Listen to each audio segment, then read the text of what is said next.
Apologies, Dr. Ohanian. The trip to the operating room talk was actually for the next session in Yerevan. So today's talk has a much more bland title.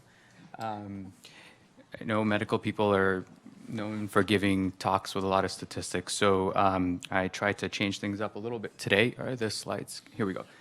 And try to talk about the story of the diaspora as it pertains to healthcare in Armenia through the story of a little kiddo whose name is Deegans. So Deegans was born in Yerevan about now three and a half years ago at the largest birthing hospital in Yerevan, one that has benefited tremendously from Diaspora Interventions, education, supplies, interactions, etc. And he was born a healthy child, but soon after birth started to develop some vomiting, and the vomiting soon turned green bile. And that, to any provider of care to children or at obstetric hospitals, should be a sign of a medical emergency. Unfortunately, this was not picked up, and Deegans continued to throw up bile for the next 2.5 days until he was at death's bed and was transferred over to the largest children's hospital in Yerevan and was rushed immediately to the operating room. But he was operated on by 2 surgeons that had just returned from Los Angeles, where they had done training and had an experience in pediatric surgery here at Children's Hospital. And they were supposed to be, they are some of the better trained pediatric surgeons in Armenia. Unfortunately, when they opened up Deegans' abdomen, they found that all of his bowel had died off. And this was a condition that had never been treated before in Armenia. They closed the abdomen and told the family to go home because there's nothing that can be done for this country, for this patient.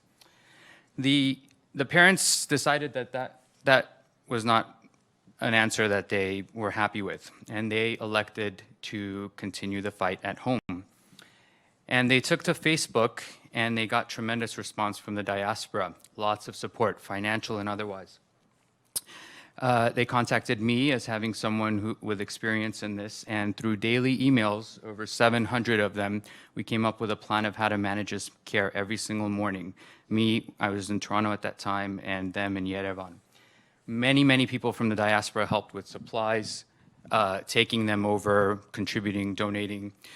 The Russian community helped, the Russian Armenian community helped, the Germans helped with 2 procedures that needed to be done on him in Germany by supporting those trips. I made an emergent trip to Yerevan to do an operation because he was too unstable to survive a trip. And finally, the family brought him over when he was a little better to Los Angeles again for medical care, about a couple of weeks each, again, fully supported by the community. So really the diaspora stepped up and took care of this child. And this is him a year ago, and essentially a condition that has even 100% mortality, even in countries like the United States and Canada. We were able to keep this child alive, and this is him off all medications, off all nutritional support. So a victory for the diaspora with regards to healthcare in Armenia. Except a couple of months after this picture was taken, the family called and said, "Can you send over his medical records from LA? We've decided we're going to leave the country. We're going to move to Germany." And the question was, sorry, I'm just juggling my slides in front of me and on the screen. Why? Everything worked. He was cured. And I couldn't help but ask the family, why are you guys deciding to move now? And for them, it was a fear of the what ifs. What if the next time something like this happened to him or to another child, the diaspora was not there, that expertise was not available to do the same thing that we were able to do with Deegans? They were upset. Why did that event occur at the busiest birthing hospital in Armenia? Why did they not pick up on the fact that vomiting in this child is abnormal? What if the next time this happened, nobody was willing to help? And does that happen? Absolutely. Look at all these articles of physicians who are prosecuted or who are beaten up on the corners of streets because they provided care and a complication occurs. Complications occur in medicine all the time. Every single doctor gets it in every single hospital. When they came to Los Angeles, or when they went to Germany, they realized that the quality of care that they were getting in Armenia was also substandard.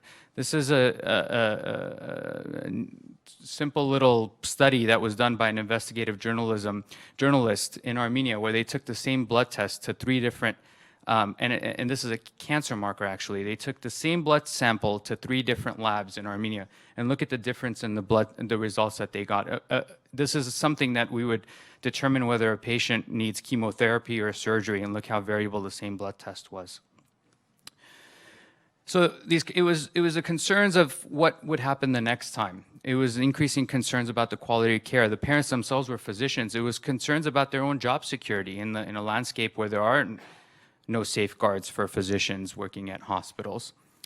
So all of this to me begged the questions. There was a lot of diaspora input into not only this care, but many, many other kids like Deegans.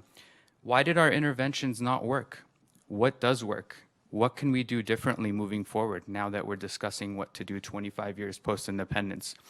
And I think what sums up my thoughts, at least, about this situation is this slide out of a paper that talks about non-state partners seeking to strengthen healthcare systems in fragile states. And while Armenia doesn't meet the definition of a fragile state, I think there's a lot that can be learned from this. And it talks about how any non-state partner, and that's what we are as a diaspora, we're not a state, but we are a partner in developing the healthcare system, should go through the natural evolution from humanitarian relief down on the bottom left up to being a contributor to sustainable development that merges system strengthening and government partnership. So the question is, over the past 25 years, how has the diaspora done with regards to this? I would argue that we actually have not climbed up that ladder much at all, that most of our interventions have to do with humanitarian relief. In fact, I would argue that we've backtracked a little bit. Most of our interventions have to do with service delivery. We build buildings, we renovate them, we upgrade them. And then we do other things that actually help counteract system strengthening and system development by focusing on high-tech, expensive, cost-ineffective, unsustainable interventions in Armenia. So the diaspora interventions over the past 25 years have had very little emphasis on long-term sustainable projects. We have not done any needs assessments. Is what we're doing in Armenia actually needed? Are there any evidence-based practices that are proven to work in low to middle income countries? We don't have the answers to that. We tend not to collaborate well with local institutions or entities. We don't reach outside the Armenian community. You know, there's a lot of countries in sub-Saharan Africa that have made huge strides in their healthcare systems by benefiting from programs or organizations like the Bill and Melinda Gates Foundation. These are completely absent in Armenia. The types of interventions that we do engage in are mostly structural. Again, we build clinics in random villages and in different marzes.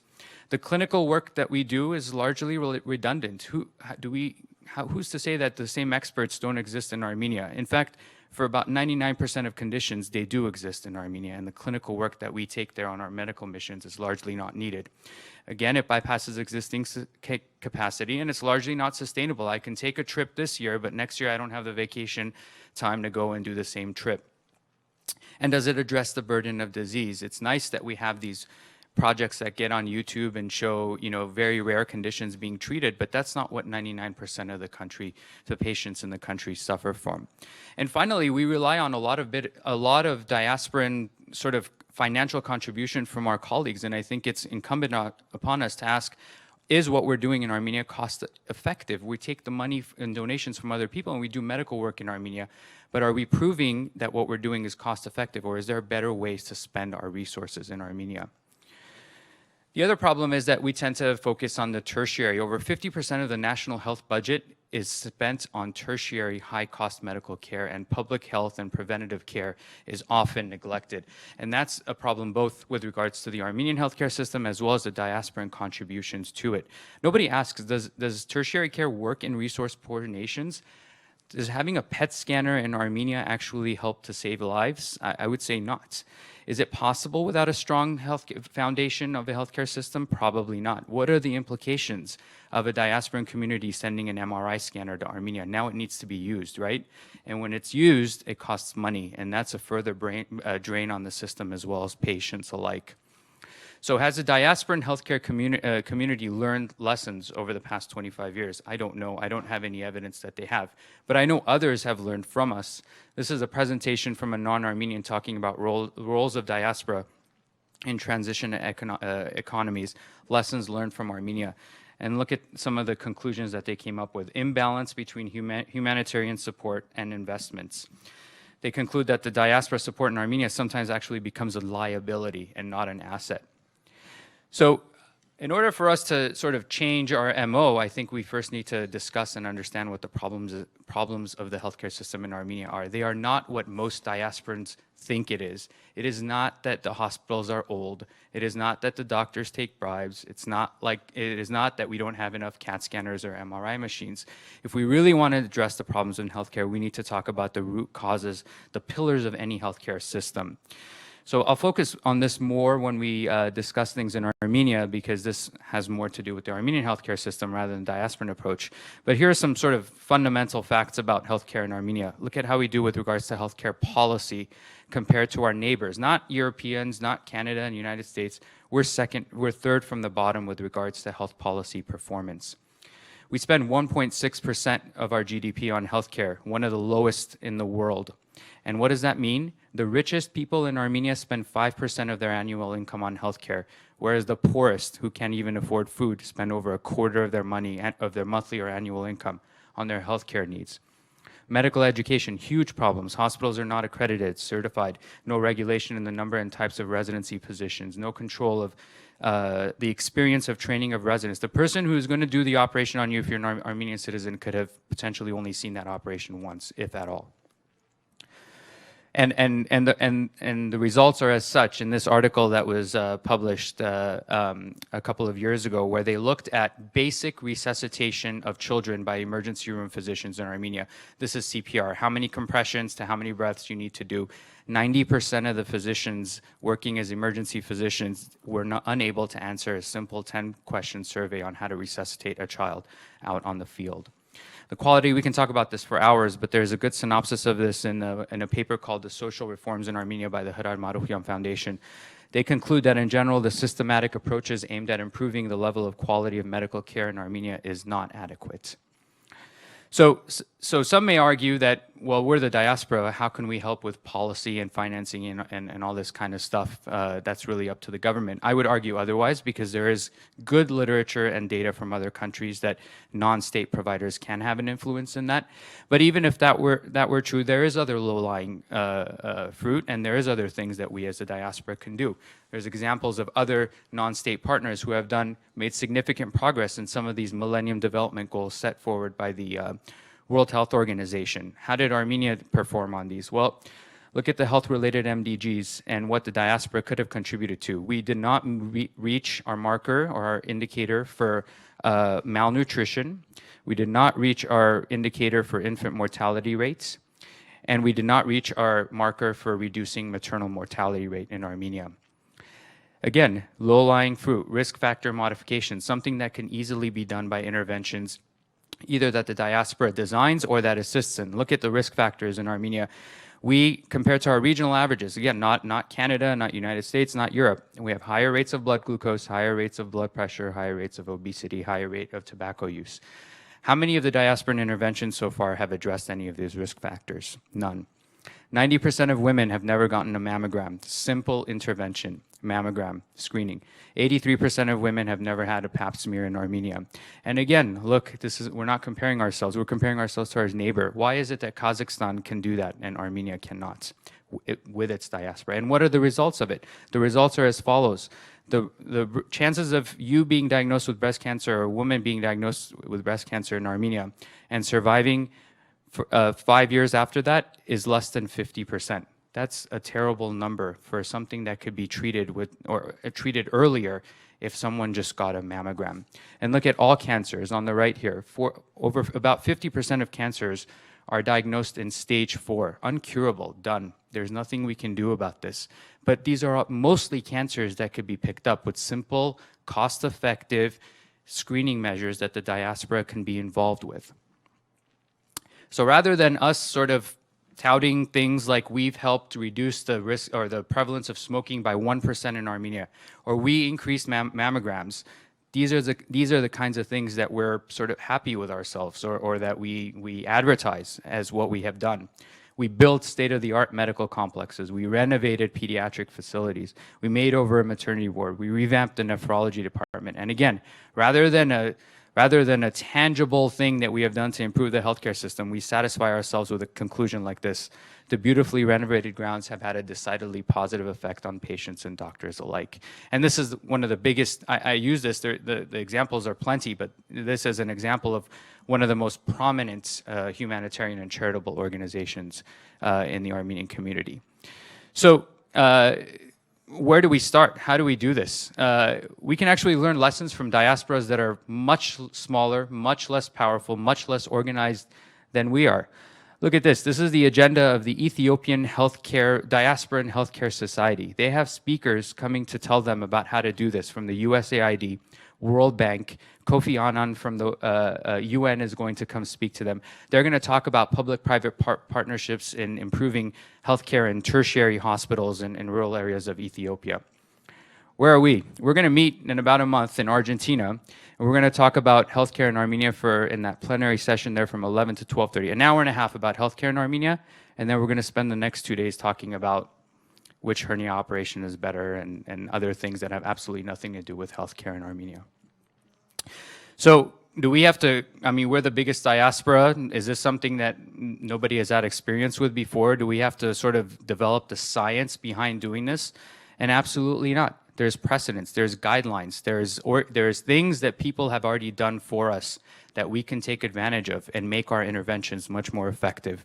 The system strengthening framework that's designed by the World Health Organization, they have free metrics that any one of us doing any work in Armenia can plug in our numbers and show ourselves or prove to everybody that what we're doing is cost effective. There is plenty of evidence or guidelines or successful interventions in the global health literature on how things can be done collectively as a non-state partner and successfully using examples from other countries like on this organization's website from Ethiopia, Nepal, and Democratic Republic of Congo, all things that we can learn from as a diaspora. So in conclusion, it's not that Armenia's healthcare system has a bunch of problems.